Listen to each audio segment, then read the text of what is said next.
Hello viewers, how are you all? Welcome or welcome back to my channel. I am Harshdeep Singh, your source of motivation and inspiration.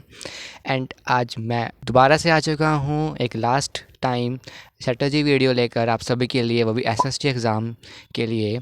I hope आपका exam Hindi का अच्छा गया हो।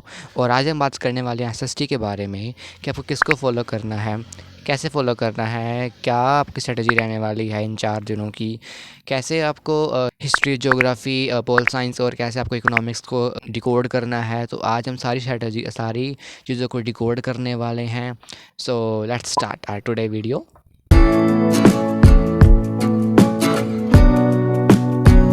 तो सबसे पहले बात करते हैं मैंने किसको फॉलो किया था। मैंने फॉलो किया था दिगराज सर, जो जिनको आप सब जानते हैं, हम सब जानते हैं। विदाई 4.0 का मैं स्टूडेंट रहा हूँ उनकी। तो दिगराज सर को अगर आप फॉलो कर रहे हैं या फॉलो करोगे तो बहुत अच्छा आपको बेनिफिट होने वाला है। एसएसटी का ऐसा सब्जेक्ट है जो लगता है रट्टा मारने वाला है, लेकिन ऐसा होता नहीं है। एसएसटी में भी आपको समझना होता है, कंसेप्ट्स पढ़ने होते हैं, कंसेप्ट रिवाइज करने होते हैं, कंसेप्चुअल क्लैरिटी होनी चाहिए आपको एसएसटी में भी, लाइक साइंस।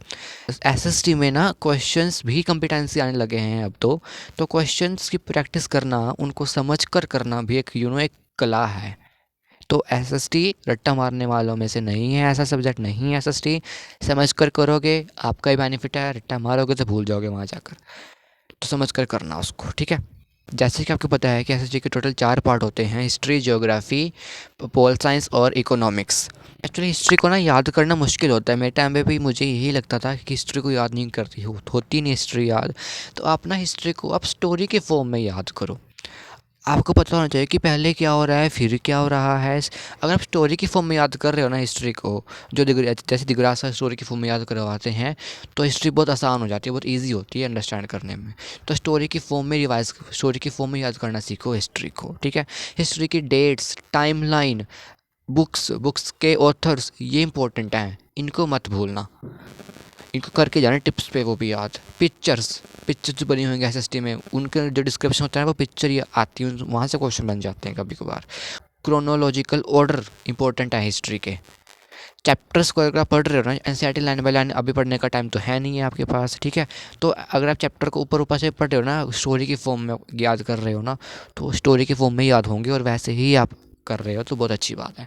क्योंकि अभी चैप्टर पढ़ने का टाइम नहीं है, डिटेल में जाने का टाइम नहीं है, तो आपको ऊपर ऊपर से पढ़ना है और स्टोरी की फॉर्म में याद करना है, ताकि आप भूलो ना आप, ठीक है। अगर आप हिस्ट्री के जो इवेंट हैं कि ये इवेंट कब, कहाँ, किसने, कैसे कैसे करवाया, तो आपको ये समझ आ जाएगी कि हिस्ट्री भी इजी है।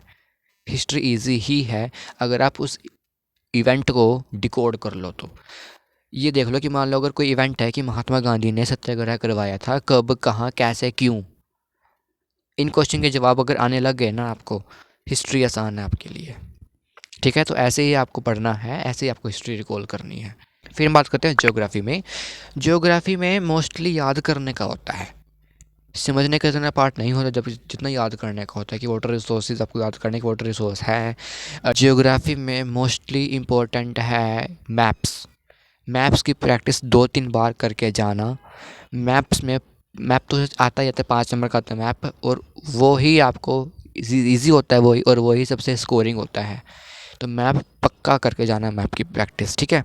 सिंपल याद ही करना है, चैप्टर्स को पढ़ना है, याद करना है, रिकॉल करना है, बस इतना ही होता है एसएसटी में तो अभी, ठीक है। तो समझना है उसको। और क्वेश्चन की प्रैक्टिस पक्का करके जानी है। कोई क्वेश्चन अगर आप लिख के देख रहे हो ना, वही आपको काम आते हैं, क्योंकि वहाँ पे भी लिखना पड़ता है वहाँ पे, ठीक है। तो नेक्स्ट बात करते हैं हम पोल साइंस यानी कि सिविक्स के बारे में। सिविक्स का अगर मैं बताऊँ इंपॉर्टेंट, तो वो डेफिनेशंस देते हैं मोस्टली सिविक्स में से, ठीक है। सिविक्स में से जैसे मान पॉलिटिकल पार्टीज़ हैं, तो पॉलिटिकल पार्टीज़ के क्या रूल होते हैं, क्या कैसे पॉलिटिकल पार्टीज़ बनाई जाती हैं, कौन कौन सी पॉलिटिकल पार्टीज़ हैं, उनको पॉलिटिकल पार्टी की नीड क्या है हमारी कंट्री में, डेमोक्रेसी क्या होती है, कौन कौन सी किनशिप क्या होती है, डेमोक्रेसी के क्या फ़ायदे हैं, क्या नुकसान है, मेरिट्स, डीमेरिट्स, ऐसे ऐसे ऐसे क्वेश्चन पूछे जाते हैं सिविक्स में से। तो आपको क्वेश्चंस को याद करना है, सिर्फ मेन मेन क्वेश्चन देख लो कि इस चैप्टर में से ये क्वेश्चन बन सकता है, वही मेन याद करके चले जाओ, ठीक है। बाकी जो दिगरा से क्वेश्चन करवा रहे हैं ना वो पक्का कर लेना प्रैक्टिस अच्छे से लिख कर वो भी। फिर बात करते हैं इकोनॉमिक्स के बारे में।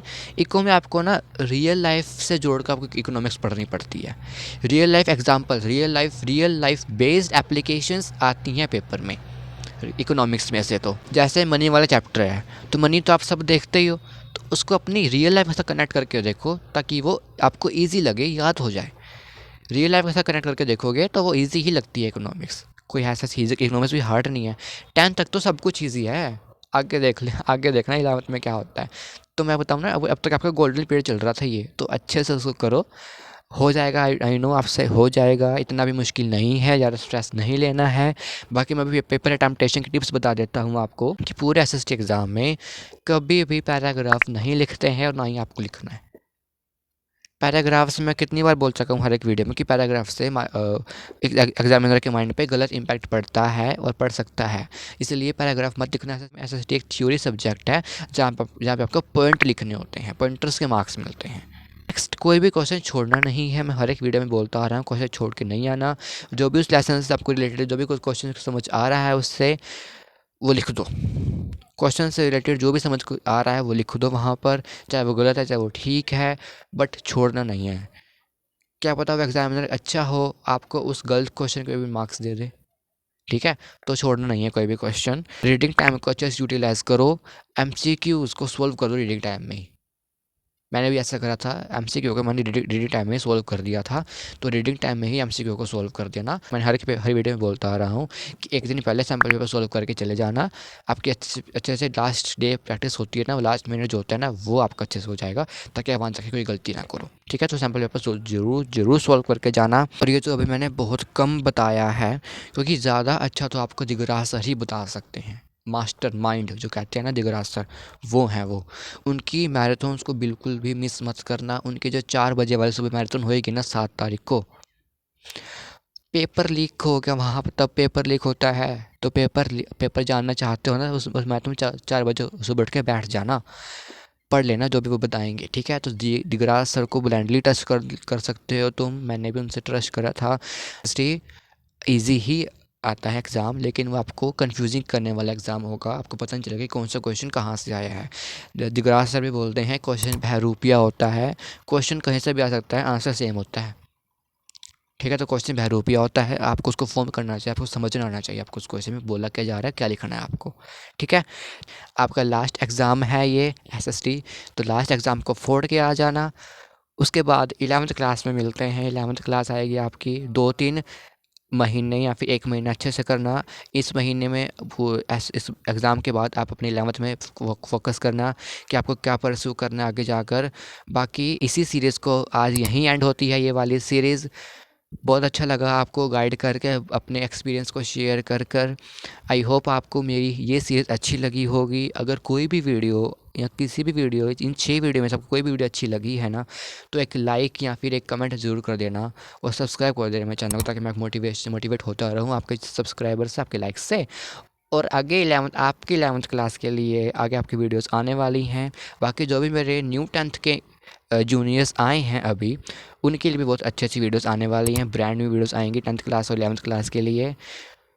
एंड बस लास्टली, आई होप मैंने सब कुछ कवर किया हो इस वीडियो में। एंड बस थैंक यू सो मच। मेरे चैनल को सब्सक्राइब कर देना और 11th क्लास के लिए तैयार रहना। हर एक स्ट्रीम के लिए बात कर रहा हूँ, बहुत अच्छी अच्छी वीडियोस आने वाली हैं, तो सब्सक्राइब जरूर कर देना चैनल को। Bye bye, best of luck, exam अच्छा जाए, लास्ट एग्ज़ाम में फोड़ के आ जाना। Bye bye.